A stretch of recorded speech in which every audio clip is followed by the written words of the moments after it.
हर हर महादेव। आरबीवाईटी नवासी चैनल की सावन मास कथा श्रृंखला के 6वें दिन बुधवार के इस पावन अवसर पर आप सभी श्रद्धालु श्रोताओं का हृदय से स्वागत है। आज दिनांक है 16 जुलाई और दिन है बुधवार। आज श्रावण मास के कृष्ण पक्ष का 6ठा दिन है और आज षष्ठी तिथि रात 9:01 तक रहेगी। बाद में सप्तमी तिथि प्रारंभ हो जाएगी। ब्रह्मा मुहूर्त सुबह 4:18 से 5:06 तक रहेगा। सूर्योदय होगा सुबह 5:54 पर और सूर्यास्त शाम 7:11 पर। चंद्रोदय होगा रात 11:05 पर। राहु काल दोपहर 12 बजे से 1:30 बजे तक रहेगा। आज का दिन समर्पित है बुध देव को, जो वाणी, विवेक और ज्ञान के देवता हैं, और श्री गणपति बप्पा को, जो समस्त विघ्नों का नाश करते हैं और शुभारंभ के देव हैं। आज के दिन हम ध्यान करते हैं भगवान शिव के सदाशिव रूप का, जो सर्वज्ञ, सर्वदर्शी, शांत और करुणामयी है। माता पार्वती का, जो शक्ति और स्नेह की स्वरूपा है। श्री गणेश जी का, जो मंगलकर्ता और बुद्धि प्रदाता है। बुध देव का, जो विवेक, शुद्धता और संवाद के स्वामी है। और आज के अध्याय से पहले हम सभी भगवान से विशेष प्रार्थना करें। हे सदाशिव, आप जो कालातीत हैं, ब्रह्मा, विष्णु और रुद्र में एकमात्र अद्वितीय तत्व हैं। हम सब आपके श्री चरणों में श्रद्धा पूर्वक नमन करते हैं। आपके ज्ञान से अज्ञान का नाश होता है और आपकी कृपा से भीतर की शांति जन्म लेती है। हे गणपति बप्पा, आप हमारे मन के भ्रम, संकोच और विघ्नों को हरे। सावन मास में की गई भक्ति को आप शुभारंभ और सिद्धि तक पहुंचाएं। हे बुद्ध देव, हमें मधुर वाणी, निर्मल बुद्धि और धर्मयुक्त विवेक का आशीर्वाद दें, ताकि हम अपनी साधना को सही दिशा में आगे बढ़ा सकें।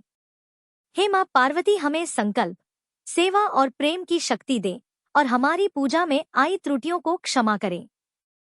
अगर मन, वचन या कर्म से हमसे कोई अपवित्रता या भूल हो गई हो तो हे भोलेनाथ, हे मातेश्वरी, उसे अपने चरणों में स्वीकार कर क्षमा करें।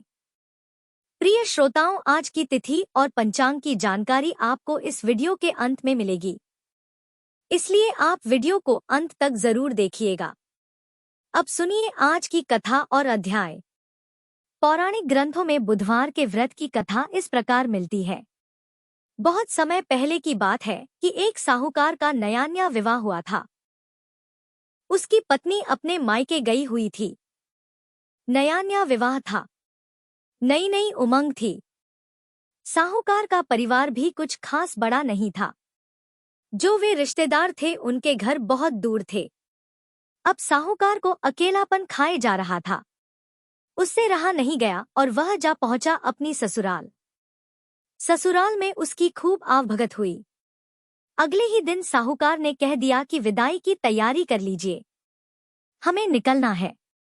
अब संयोगवश वह दिन था बुधवार का। सास ससुर ने अपने दामाद को समझाने का प्रयास किया कि बेटा, आज बुधवार का दिन है। इस दिन बेटी की विदाई नहीं करने का रिवाज है। बेटी की विदाई तो क्या, किसी भी शुभ कार्य के लिए यात्रा पर जाना बुधवार के दिन शुभ नहीं माना जाता। लेकिन साहूकार नहीं माना और कहा, मैं इन सब बातों को नहीं मानता। आप हमें जाने का आशीर्वाद दीजिए। अब अपने दामाद के आगे सास ससुर की भला कहाँ चलने वाली थी। मन महसूस कर तैयारी करनी पड़ी। बेटी की विदाई कर दी गई।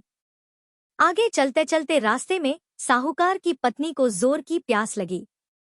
साहूकार जैसे ही पानी लेने के लिए गया और जब पानी लेकर वापस लौटा तो देखकर हैरान रह गया। उसने देखा कि उसकी ही हमशक्ल कोई व्यक्ति गाड़ी में पत्नी के बगल में बैठा हुआ है। उसकी पत्नी भी एक शक्ल के दो व्यक्तियों को सामने देखकर परेशानी में पड़ गई कि उसका पति कौन सा है। जैसे ही साहूकार ने पत्नी के पास बैठे व्यक्ति से पूछा कि वह कौन है, तो पलटकर उसने जवाब दिया कि भैया, मैं तो उस नगर का साहूकार हूँ और अपनी पत्नी को लेकर जा रहा हूँ। तुम बताओ, तुम कौन हो और मेरी पत्नी पर तुम अपना अधिकार क्यों जमा रहे हो। ऐसे बहस करते करते दोनों में विवाद बढ़ गया। विवाद को देखते हुए राज्य के सिपाही वहां पहुंचे और साहूकार को पकड़ लिया। अब सिपाही भी चक्कर में पड़ गए कि दोनों की शक्ल सूरत तो एक समान है। उन्होंने साहूकार की पत्नी से ही पूछा कि बताओ इसमें से तुम्हारा पति कौन सा है। अब बेचारी भला वह क्या जवाब देती। तब साहूकार ने हाथ जोड़ लिए और भगवान से विनती की कि हे भगवान, यह आपकी क्या माया है। तभी आकाशवाणी हुई कि मूर्ख, याद कर कुछ समय पहले तूने ही तो अपने सास ससुर की आज्ञा न मानकर भगवान बुद्ध का अपमान किया और बुधवार के दिन तू अपनी पत्नी को लेकर चल पड़ा, जबकि तुझे इस दिन नहीं जाना चाहिए था। यह स्वयं बुद्धदेव हैं जो तुम्हें सबक सिखाने के लिए तुम्हारे वेश में हैं। तब साहूकार ने सच्चे मन से क्षमा मांगी और भविष्य में कभी ऐसा न करने का वचन भी दिया और बुधवार को नियम पूर्वक व्रत पालन करने का संकल्प लिया। तब जाकर साहूकार के रूप में प्रकट हुए बुद्ध देवता अंतर्ध्य हो गए और साहूकार अपनी पत्नी को लेकर घर जा सका। इस घटना के बाद साहूकार और उसकी पत्नी दोनों नियमित रूप से बुधवार का व्रत पालन करने लगे। मान्यता है कि जो भी व्यक्ति इस कथा को कहता या सुनता है, पढ़ता है, उसे बुधवार के दिन यात्रा करने पर भी कोई दोष नहीं लगता और समस्त सुखों की भी प्राप्ति होती है। बुध ग्रह की शांति और सर्व सुख के इच्छुक स्त्री पुरुष बुधवार के दिन इस व्रत को कर सकते हैं। ज्ञान, बुद्धि, कार्य, व्यापार आदि में उन्नति के लिए भी बुधवार का व्रत बहुत ही शुभ और फलदायी माना जाता है। आज के दिन बुद्ध देवता के साथ साथ भगवान गणेश जी की पूजा का भी विधान है। यह थी बुधवार व्रत कथा। अब सुनिए सावन मास महात्म का आज का अध्याय। एक समय पार्वती जी ने शिव जी से पूछा, हे देव, दैत्य लोग आपका प्रसाद पाकर तीनों लोकों में उत्पात करते और इंद्र आदि देवताओं को भी अपने स्थान से भगा देते हैं। ऐसे दुष्ट आत्माओं को आप भलावर क्यों देते हैं? और फिर भगवान विष्णु उन्हें क्यों मारते हैं? उनके द्वारा मारे हुए दैत्यों की क्या गति होती है? कृपा पूर्वक इसका भी वर्णन कीजिए। तब महादेव जी कहने लगे, हे देवी, सात्विक, राजस और तामस 3 प्रकार के प्राणी होते हैं। उनमें यह दैत्यगण प्रायः तमोगुणी और दुर्धर्ष होते हैं। देवताओं के साथ यह सदा वैर भाव रखते हैं और संसार का सहार कर देने के लिए उद्यत होकर तामसिक तपस्याओं के द्वारा मोहवश मेरा भजन करते हैं। फिर मैं जो उन्हें वरदान देता हूँ उसमें केवल उनकी भक्ति ही उनका कारण होती है। मैं भक्ति से भली भांति वश में हो जाने वाला हूँ। तपस्या के अनुसार वर पाकर वे पापात्मा दैत्य जो विष्णु जी के द्वारा मारे जाते हैं, उसका रहस्य भी मुझसे सुनो। मैं और श्री विष्णु जो भिन्न भिन्न प्रतीत होते हैं, उसमें गुण भाग कारण है। वास्तव में हम दोनों अभिन्न हैं। हम में आराध्य और आराधक आदि का भेद भी सामान्य है। हम उनके आराध्य हैं और वे हमारे हैं।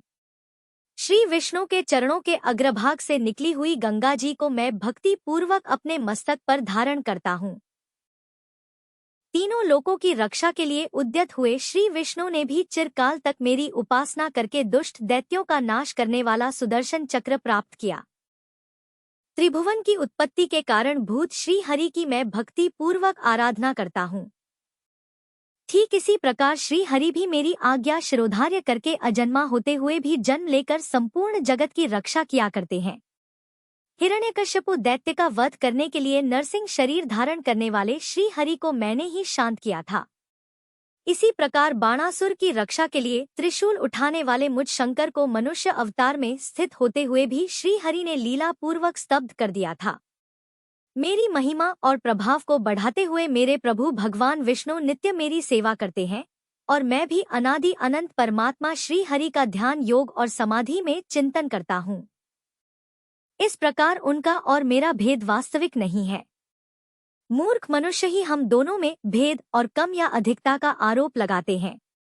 मैं ही विष्णु रूप धारण करके दुष्टों का संहार करता हूँ। वे दैत्य हम दोनों के प्रभाव से निष्पाप होकर मुक्ति के लिए ब्रह्मा ऋषियों के कुल में जन्म लेते हैं। ब्रह्मचर्य के पश्चात पाशुपत योग का आश्रय लेकर पूर्व जन्म के संस्कार से वे फिर मेरी उपासना करते हैं, मेरे लिंगों का पूजन करते हैं।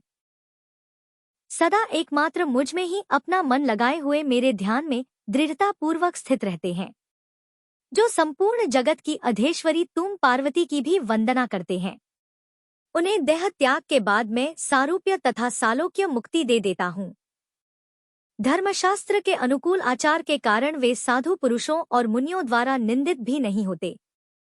तीर्थ यात्रा के प्रसंग से वे ब्राह्मण लोग जब यहाँ आते हैं तब मैं उन्हें अपने स्थान पर ले आता हूँ और तुम उन भोजनार्थी तपस्वी जनों को तरह तरह के उपहारों से तृप्त करती हो। देवी फिर वे सभी धर्मों में तत्पर होकर श्री सोमेश्वर देव की पूजा करते हैं और शरीर का अंत होने पर परम दुर्लभ मोक्ष प्राप्त कर लेते हैं। ब्राह्मण लोग कहते हैं कि हे चंद्रदेव, पार्वती जी के पूछने पर भगवान शिव ने यही कहा था। वहीं देवर्षि नारद ने दोनों का वह सब संवाद सुना और कथा गोष्ठी में हमारे पूछने पर वह सब वृतांत बतला दिया। ब्राह्मणों के ऐसा कहने पर सोमदेव प्रसन्न होकर अपने लोक को चले गए और फिर उनकी आज्ञा से वे ब्राह्मण भी सोमेश्वर देव की यथावत पूजा करते हैं।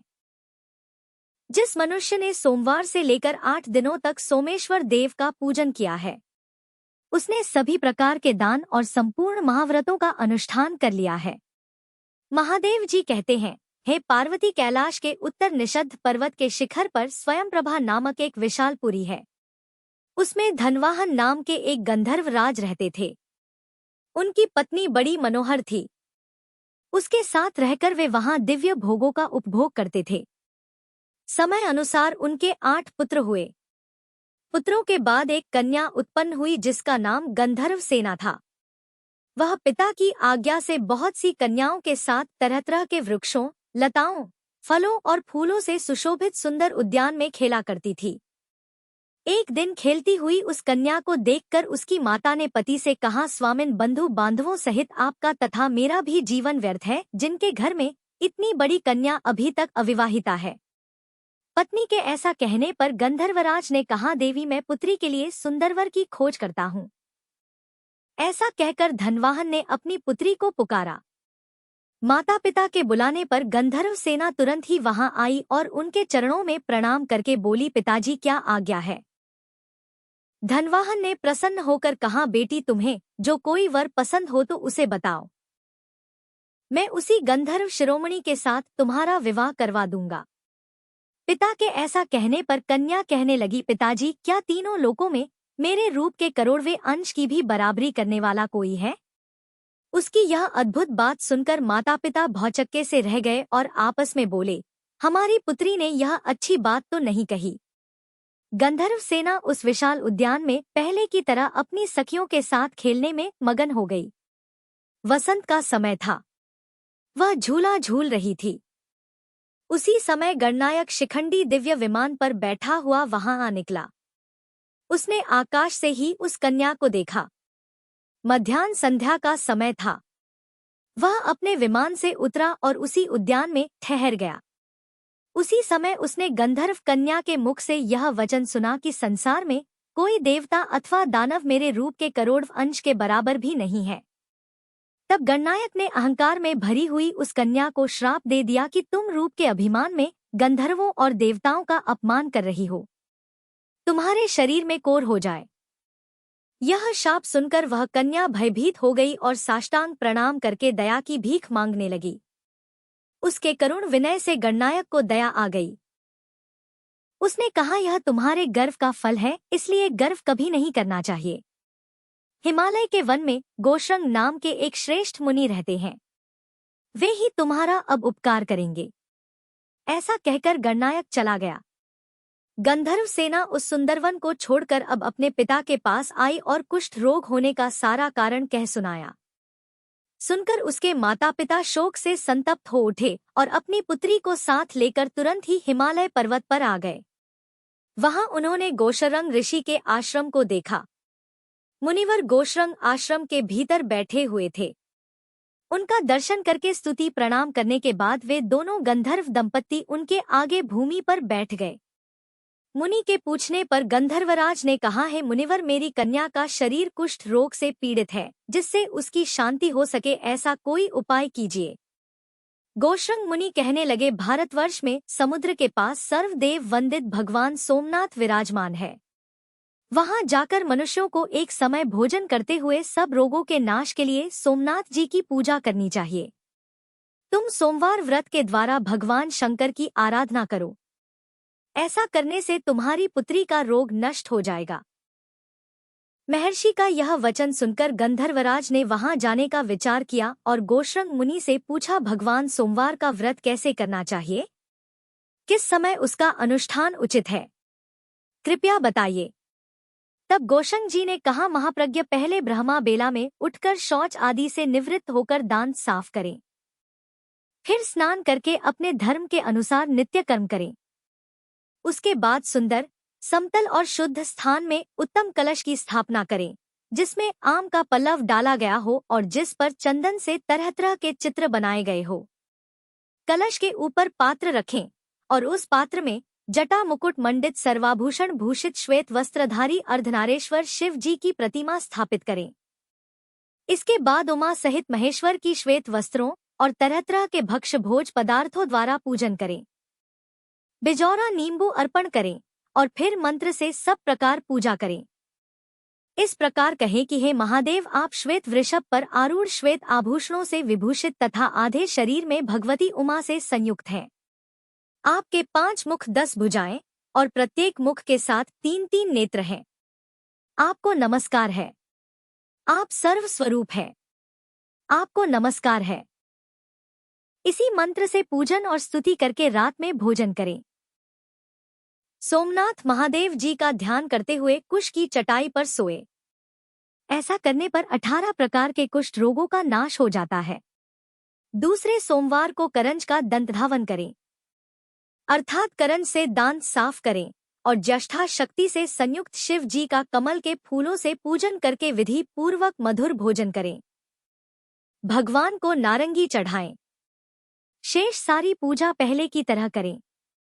दूसरे सोमवार को ऐसा करने से लाख गोदान का फल मिलता है। तीसरे सोमवार को अपामार्ग की दातून करके शिव जी का पूजन करें। अनार के फल का भोग लगाएं और चमेली के फूलों से पूजा करें। रात में अगरू भोजन करें। उस दिन सिद्धि नामक शक्ति के साथ शिव जी की पूजा करनी चाहिए। चौथे सोमवार को गूलर की दातुन करने का विधान है। उस दिन सोमा सहित गौरी पति की पूजा करें। नारियल का फल चढ़ाएं और दवने के पत्ते से पूजा करें। रात में चीनी खाएं और जागरण करें। पांचवें सोमवार को विभूति सहित गणेश्वर की कुंद के फूलों से पूजा करें। पीपल की दातून करें और मुनक्का के साथ अर्घ दें। रात को मौक्तिक तंदुल अर्थात सफेद मक्का का भोजन करें। ऐसा करने से अश्वमेध यज्ञ का फल मिलता है। छठे सोमवार को भद्रा सहित स्वरूप नामक शिव जी का पूजन करें। चमेली की दातुन करें और धतूरे के फल से अर्घ दें। उस दिन बेला के फूलों से परम भक्ति पूर्वक पूजन करनी चाहिए। रात में कपूर भोजन करें। सातवें सोमवार को बेला की दातुन करें और दीप्ता शक्ति के साथ सर्वज्ञ शिव की पूजा करें। जंभीरी नींबू का फल अर्पित करें और चमेली के फूलों से पूजा करें। रात को लौंग खाएं। ऐसा करने से अनंत फल की प्राप्ति होती है। आठवें सोमवार को केले के फल और मरुआ के फूलों से अमोघा शक्ति सहित जगदीश्वर शिव का पूजन करें। रात में दूध पिए। इससे अग्निष्टम यज्ञ का फल मिलता है।